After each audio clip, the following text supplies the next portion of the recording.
పూల బజారు, మరి పాత బస్టాండ్ వైపు మనకు ఈ చౌక్, మనకు రాధాకృష్ణ టాకీసు, కాంగ్రెస్ ఆఫీసు, మళ్ళీ కంట్రోల్ రూము, మరి దాన్ని డివిఆర్ సర్కిల్, ఇవన్నీ దాని ద్వారా ఇక్కడికి పార్టీ ఆఫీస్ దగ్గరికి రావడం జరిగింది. దాని తర్వాత మున్సిపల్ కమిషనర్ ఆఫీస్కి వెళ్ళడం జరిగింది. మరి ఈ విశేషమైన స్పందనను చూస్తూ ఉంటే, భారీ సంఖ్యలో వేలాది మంది తరలిచ్చిన రీతి చూస్తూ ఉంటే ఖచ్చితంగా వైఎస్ఆర్సీపీ ముచ్చటగా మూడోసారి ఇక్కడ గెలుస్తుందని నమ్మకం ఉంది. భారీ మెజారిటీతో గెలవబోతున్నాము. మళ్ళొకసారి కొండారెడ్డి బురుజు మీద వైఎస్ఆర్సీపీ జెండా ఎగరేస్తాము. అలాగే కర్నూలులోనే కాదు, మొత్తం రాష్ట్రం అంతటా 175కి 175 నియోజకవర్గాలు గెలవడానికి పార్టీ కార్యకర్తలు, నాయకులు అందరూ కూడా సిద్ధంగా ఉన్నారు. సో మనకు 175/175 మైనార్టీ అనేది మనకు దాన్ని సాధించడానికి, జగనన్నను మళ్ళీ సీఎం చేయడానికి మేమందరం కూడా సిద్ధంగా ఉన్నాము. జై జగన్.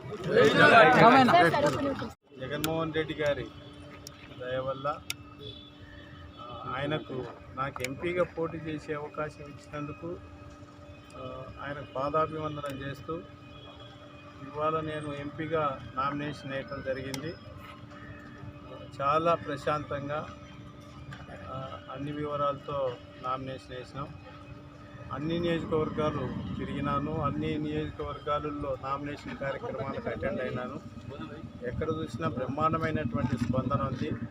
ఖచ్చితంగా జగన్మోహన్ రెడ్డి గారు చేసినటువంటి సంక్షేమ కార్యక్రమాల వల్ల, అభివృద్ధి వల్ల, ప్రజల్లో విపరీతమైనటువంటి స్పందన వల్ల అన్ని నియోజకవర్గాలలో కూడా బంపర్ మెజార్టీలతో గెలుస్తాం.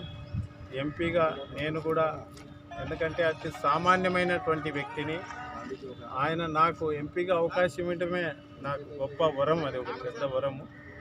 సో ఆయన ఏ నమ్మకం పెట్టుకొని అయితే నాకు ఎంపీగా అవకాశం ఇచ్చినాడో ఖచ్చితంగా ఆ నమ్మకాన్ని నిలబెట్టే విధంగా కర్నూలు ప్రజల ఆశీస్సులతో బంపర్ మెజార్టీతో గెలుస్తాననేటువంటి నమ్మకం నాకుంది.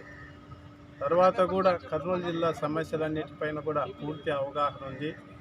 జగన్మోహన్ రెడ్డి గారి వల్ల ఖచ్చితంగా సమస్యలపై దృష్టి సారించి రాబోయే రోజుల్లో, ఎందుకంటే గతంలో నాకు మేయర్గా అవకాశం ఇస్తే ఎలా అయితే మార్పులు తీసుకురాగలిగినానో ఖచ్చితంగా కర్నూలు పార్లమెంట్లో కూడా అటువంటి మార్పులు, గణనీయమైనటువంటి మార్పులు ఖచ్చితంగా తెస్తాననేటువంటి నమ్మకం నాకుంది. కర్నూలు పార్లమెంట్ పరిధిలో 7 అసెంబ్లీ సీట్లు, ఎంపీ సీటు బంపర్ మెజార్టీతో గెలవబోతున్నాయి. Thank you.